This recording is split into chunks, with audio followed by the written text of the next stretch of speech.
और अभी अहम खबर दें आपको, जेहलम में खातून से 3 अफराद की मुबैना तौर पर इज्तिमाई ज्यादती। रावलपिंडी की रिहायशी खातून दरबार पर हाजिरी के लिए आई थी। शौहर की मुद्दत में थाना दरियाला जालिब में मुकदमा दर्ज कर लिया गया है। पिंड दादन खान में रवा माह ज्यादती के 2 वाकयात रिपोर्ट हुए हैं। तहसील में इज्तिमाई ज्यादती के बढ़ते वाकयात पुलिस के लिए चैलेंज बनकर रह गए। इसके हवाले से बात करेंगे यासिर फहमी से। यासिर, क्या तफसीलात हैं? हाँ जी बिल्कुल, ये तहसील पिंड दादन खान में जिनसी वाकयात के पेश हुए वाकयात से लोगों में तशवीश पाई जाती है।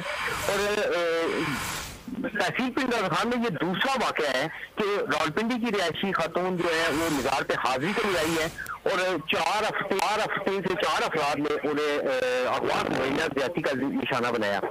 पुलिस ने मुकदमा दर्ज कर लिया है और मेडिकल के लिए खातून को हॉस्पिटल मुंतकिल कर दिया है। जबकि इसी नोयत का एक और वाकया भी पेश आया है जिसमें ज्यादती की कोशिश की गई है, जिसके लिए पुलिस ने मुकदमा भी दर्ज कर लिया है और मुलजमान की गिरफ्तारी के लिए छापे भी मारे जा रहे हैं। मुलजमान के लिए छापे मारे जा रहे हैं। यासिर, आपने आगाह किया, बहुत शुक्रिया आपका।